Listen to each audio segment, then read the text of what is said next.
Dan kembali lagi bersama kami pada saat ini seperti yang kita ketahui bahwa terjadi kasus mega korupsi yang sangat-sangat merugikan negara di tubuh Pertamina.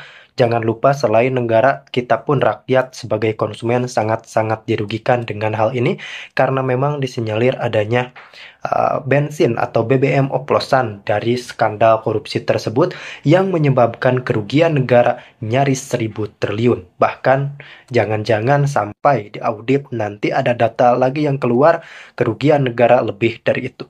Maka dari itu kita harus bijak menyikapi ini semua dan kita harus berbicara data dan fakta yang relevan di lapangan. Dan jika harus ditanya siapa yang paling bertanggung jawab dari kasus korupsi ini, tentu saja para tersangka, dan tentu saja ini adalah tamparan tersendiri bagi elit-elit politik di dalam negeri.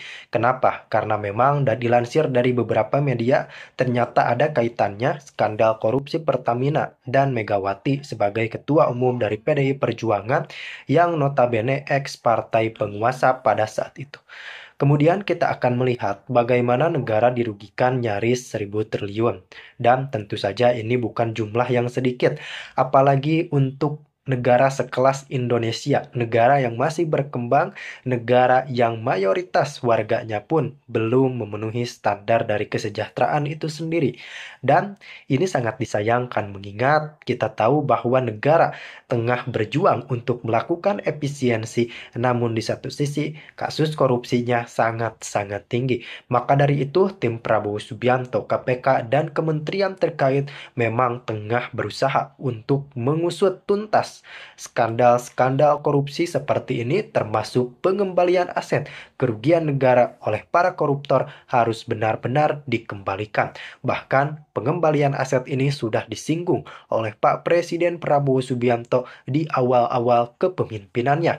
Dan pada saat ini kita akan melihat bagaimana Pak Presiden melaksanakan itu semua.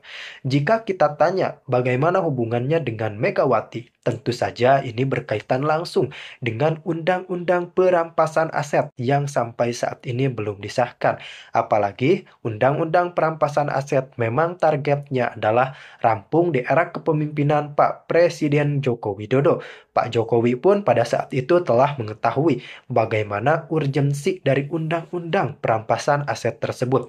Dengan cara Pak Presiden menyurati DPR bahwa Undang-Undang Perampasan Aset bersifat penting dan mendesak. Namun sangat disayangkan bahwa Undang-Undang Perampasan Aset belum juga ada kejelasannya hingga saat ini. Dan kenapa kita dan Pak Jokowi sangat ngebet dalam melaksanakan Undang-Undang Perampasan Aset? Undang-Undang Perampasan Aset seenggaknya atau setidaknya ada dan tercipta untuk meminimalisir kasus-kasus korupsi seperti ini. Karena memang ketika ada Undang-Undang Perampasan Aset, tentu saja kerugian negara bisa otomatis dikembalikan kepada negara karena memang sudah ada payung hukumnya.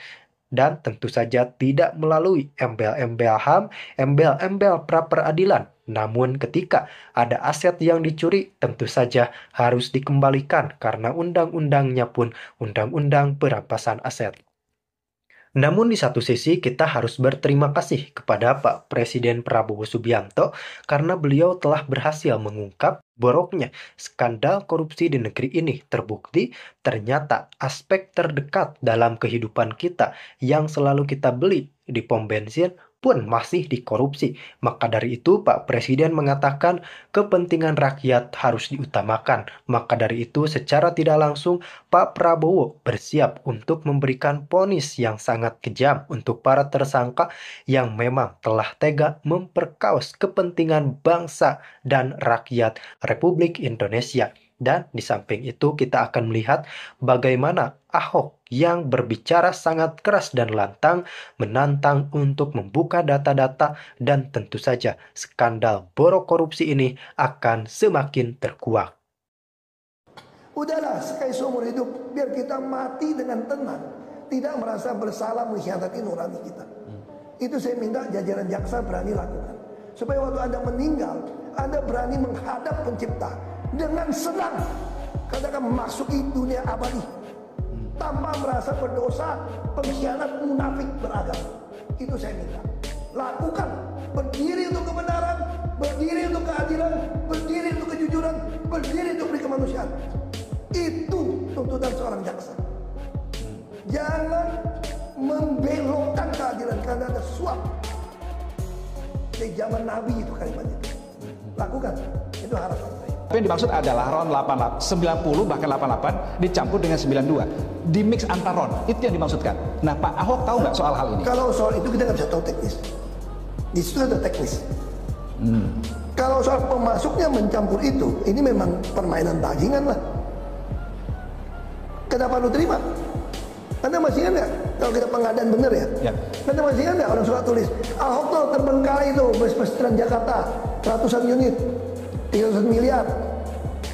Itu para pembenci saya bilang Ahok yang mentelantarkan. Bener, saya yang mentelantarkan bus-bus itu. Tapi saya tidak bayar masalahnya. Jadi waktu orang masukin mobil itu ke Jakarta, gue lihat speknya nggak sesuai, gue tolak. Tolak lalu gimana dong? Bus gue gitu banyak udah datang. Emang gue pikirin kenapa lu mau curangin gue? Nah harusnya kalau Pertamina beli minyak, Anda punya insinyur bisa ngetes dong. Masa minyak masuk kapal mesti komod yang tunggu di Tanjung Priok ngetes ya? Oke.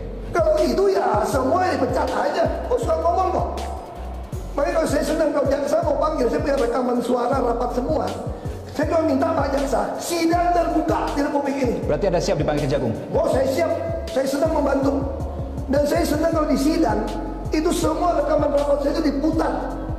Biar seluruh rakyat Indonesia mendengarkan apa yang terjadi di Pertamina, apa yang saya marah-marah di dalam. Kalau semua mesti sampai periksa minyak, penerimaan buku tulis, pembelian beras, mesti saya. Kalau itu berapa? Ada ratusan ribu pegawai. Suruh gua aja semua. Seberapa sering sih komunikasi atau rapat kayak gini lah duduk di satu meja? Aduh, sering banget kita apa pakai Zoom, hybrid kita ada everything. Saya bisa dapat 18.000. Oke. Bahkan saya punya program namanya Ask the Chairman Anything. Jadi seluruh pertiwi perwira Pertamina itu boleh kontak saya langsung, boleh bicara dengan saya langsung tiap bulan. Bahkan saya tiap minggu rapat. Oke. Saya pimpin komite. Tapi sayangnya mengganti direksi, mencopot direksi, ganti direksi tambah saya tahu lakukan menteri jam-jamnya. Ini fakta kok. Orang bilang lu gila lu, Hok berhenti di Pertamina, gaji enak, bonus enak, udah untung. Apa yang saya sudah menggariskan bisa efisiensi 46% dari pengadaan procurement. Itu udah di RKP dan di RUPS kan. Itu 2024. Kalau BPK mau periksa saja pembukuan Pertamina 2024 berhasil nggak melakukan efisiensi 46%. Kalau enggak, maling sengaja. Kita udah rapatin pagi sampai malam. Saya sampai mau ke dokter operasi batal gara-gara itu. Gara-gara sampai malam. Saya tungguin mana ada komut. Akhirnya ngeledekin gua kan, di komut apa dirut? Gua bilang gua dirut nyaru komut, gua bilang. Gaji komut kerja dirut dan tak punya wewenang. Ada yang ngeledekin gua, Ahok mah macan ompong, nggak ada apa-apa. Gua belum tua, belum ompong, dapat jadi macan sirkus. Ada yang cepet, nggak ada guna loh. Oke, tapi temuan Kejagung ini sempat anda deteksi nggak, Pak Ahok pada saat menjabat? Pencampuran RON. Saya nggak pernah sangka mereka begitu berani mencampur barang gitu gila loh. Berarti tidak pernah terdengar oleh Pak Ahok sebelumnya? Nggak pernah kebayang dari saya. Lu udah mark up, udah untung, udah nggak mau ikutin gua pakai LKPP, masih lu berani jual barang busuk. Berarti kalau ini benar, udah di zaman dulu dong. Dan lebih gila lagi, berarti oknum terima, oknum di SDM, mungkin oknum di SKK Migas, oknum BPK, semua ada yang terlibat. Oh, seluas itu dampaknya? Enggak mungkin dong, kamu beli barang masa nggak ketahuan? Oke. Nggak mungkin logikanya. Saya aja pengadaan begitu mahal bisa ketangkap kok lama-lama kok. Tapi kerugiannya hampir 1 kuadriliun. Nah, Apa yang cukup besar? Saya kira bisa lebih dari itu kalau di zamannya Pertamina berdiri. Maksud saya Kejagung, ini mohon maaf Pak Kejagung ya. Anda melakukan perhitungan kerugian timah, saya nggak main timah nih, sorry. Dari zaman Belanda punya kerugian ekonomi dihitung. Sampai orang di penjara masih 20 tahun gara-gara seolah-olah kerugian lingkungan dari zaman Belanda dihitung. Padahal itu semua menggarung dibiarkan, ada aparat semua biarkan. Pertanyaan gua, kenapa nggak dicek pengadaan Pertamina dari zaman Pertamina berdiri? Permainan pakai editif naiknya dari zaman dulu. Mesti hitung dong. Nah saya tambahin, kalau mau lebih seru, bukan cuma 1.000 triliun, 100 juta triliun. Kalau mau, hitung. Ini zamannya Pertamina berdiri dulu, nyolongnya kayak apa? Pertamina masih ekspor minyak mentah $100 per barrel. Tidak pernah capai keuntungan $2 miliar. Saya masuk di tengah Covid dengan optimalisasi saja, dengan tekan biaya, itu bisa dapat $2,2 miliar. Terakhir saya tinggalkan dapat $4,77 miliar. Artinya apa? Boros banget ini. Bahkan target saya kalau mereka melakukan efisiensi 46% di 2024, waktu saya tinggalkan, harusnya Pertamina dari pengadaannya bisa untung $45 miliar. Lu kalau $10 miliar, lu efisiensi 46, lu langsung dapat $4,6 miliar dong. Ya. Nah, tolong penyidik BPK cek Pertamina. Ramai-ramai cek laporan Pertamina, keuntungan 2024 itu berapa? Dan dicek procurement pengadaannya selama 2024 itu berapa? Nah, sahabat, kita telah melihat dan mendengar secara seksama. Namun saya rasa ini adalah tamparan bagi kita semua, tamparan khususnya bagi para elit politik di negara ini yang memang ternyata masih ada kasus korupsi yang sangat-sangat besar di Republik ini. Dan saya benar-benar ketika mendengar kasus korupsi seperti ini adalah seperti mendapat kabar buruk sekaligus kabar bahagia. Kabar buruknya apa? Ternyata selama ini negara ini benar-benar dirugikan oleh bandit-bandit anggaran, oleh para koruptor. Namun kabar baiknya apa? Kabar baiknya adalah ternyata tim hukum kita, tim jajaran dari KPK, tim jajaran dari penyidik, dari Kejagung, sangat-sangat melek dengan apa yang terjadi pada saat ini. Ketika melihat ada kejanggalan, langsung eksekusi dan berhasil mengungkap serta menangkap para tersangka yang memang terlibat dalam mega korupsi, saya sebut saja mega korupsi di Pertamina ini. Semoga memang kedepannya hukum kita lebih bisa meminimalisir dan melakukan pencegahan-pencegahan dari kasus-kasus korupsi yang terjadi pada saat ini.